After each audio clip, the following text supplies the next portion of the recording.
Guys, ഇത് ഞങ്ങൾ കഴിഞ്ഞ ദിവസം എറണാകുളത്ത് പോയപ്പോൾ എടുത്ത ചെറിയൊരു വീഡിയോ ആണ്.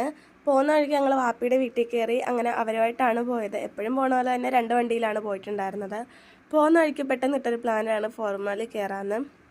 അങ്ങനെ ഞങ്ങൾ ഇച്ചിരി മുമ്പോട്ട് പോയായിരുന്നു. പിന്നെ ഞങ്ങൾ തിരിച്ച് വന്ന് അങ്ങോട്ട് പോയി. പാർക്കിങ്ങിനൊന്നും സ്ഥലമില്ലായിരുന്നു കേട്ടോ. കുറേ ഇങ്ങനെ കറങ്ങി മേളോട്ട് പോയിട്ടാണ് അവസാനം പാർക്കിങ്ങിന് സ്ഥലം കിട്ടിയത്.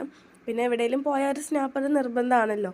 അങ്ങനെ പിന്നെ നമ്മൾ മാക്സിലോട്ട് പോയി. പ്രത്യേകിച്ച് പ്ലാനിങ് ഒന്നും ഇല്ല, പെട്ടെന്ന് പോയതല്ലേ. പിന്നെ ജസ്റ്റ് ഒന്ന് ഹൈപ്പർ മാർക്കറ്റിലും കയറിയിട്ട് നേരെ നമ്മൾ റിസപ്ഷൻ സ്ഥലത്തോട്ടാണ് പോയത്. മെയിനായിട്ട് പോയത് നമുക്ക് റിസപ്ഷന് വേണ്ടിയിട്ടാണ്. ആലുവായി വെച്ചായിരുന്നു റിസപ്ഷൻ. അങ്ങനെ ഞങ്ങളവിടെ പോയി ചെന്നുടനെ തന്നെ വെൽക്കം ഡ്രിങ്കും സ്നാക്സൊക്കെ കഴിച്ചു. പിന്നെ ഞങ്ങൾ ഫുഡ് കഴിക്കാൻ പോയി. നല്ല വിശപ്പുണ്ടായിരുന്നു. ഞാൻ പൊറോട്ട ആണ് കഴിച്ചത്. പിന്നെ ഡെസേർട്ടായിട്ടൊരു പുഡിങ്ങും ഗുലാബ് ജാമുനും ആയിരുന്നു. അങ്ങനെ അവിടെ നിന്ന് ഞങ്ങൾ വാപ്പിയുടെ പെങ്ങളുടെ വീട്ടിലോട്ടാണ് പോയത്. അങ്ങനെ അവിടെ നിന്ന് ഞങ്ങൾ നേരെ വീട്ടിലോട്ട് പോയി. അപ്പം ഇന്നത്തെ വീഡിയോ ഇത്രയേ ഉള്ളൂ. അടുത്ത വീഡിയോ